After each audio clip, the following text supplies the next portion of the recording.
Today's lesson is all going to be to do with memory in the AQA Spec Computer Science GCSE course. This series of lessons is all to do with trying to make your revision as efficient as possible. I was an examiner for a really long time. I've also taught computer science for over a decade. And what I've tried to do is use with all of the spec points, put all of the questions that could potentially come up, and then giving you the answers in the most efficient way possible so that you've only got to make flashcards about them, and then you will get a really, really good mark on this.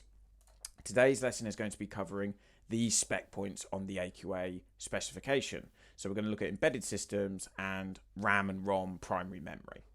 So for the embedded systems, what we're going to do is we're going to look at these potential questions. So describe embedded systems and give examples.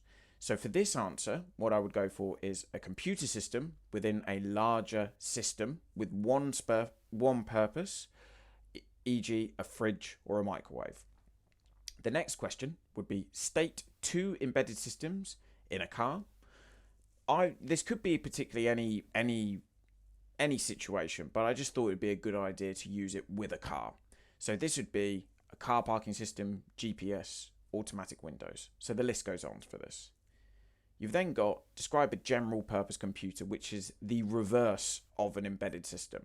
It's a computer system which can perform multiple tasks on multiple purposes, e.g. a desktop computer, a tablet, or your mobile phone.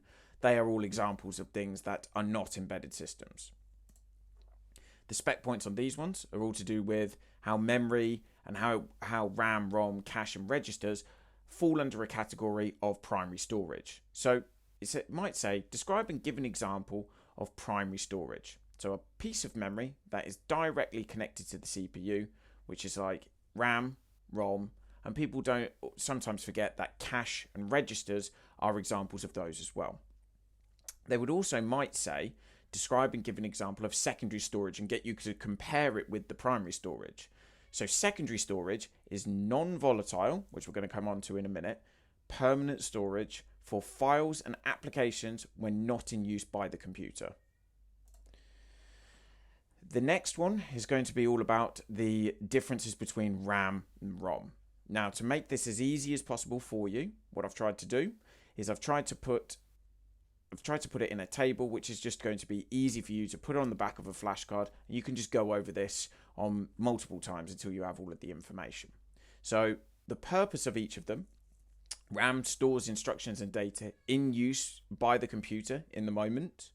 ROM stores something called the BIOS and the bootloader program, which the bootloader is the program which turns the computer on. Read and write just means, do you have read and write privileges on both of these devices? RAM is read and write. ROM is read-only memory. It's in ROM's name, read-only. What does it store? So in RAM, it stores instructions, data, and the operating system, or OS.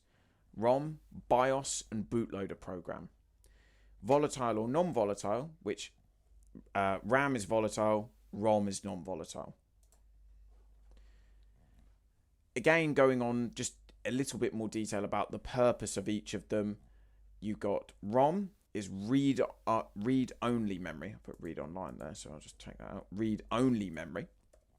That holds the bootstrap program, which is the program which turns the computer on. ROM is non-volatile. The other one is just, it might say to you, is describe and state the purpose of RAM. RAM is random access memory that holds data and instructions that are currently in use by the CPU. RAM is volatile.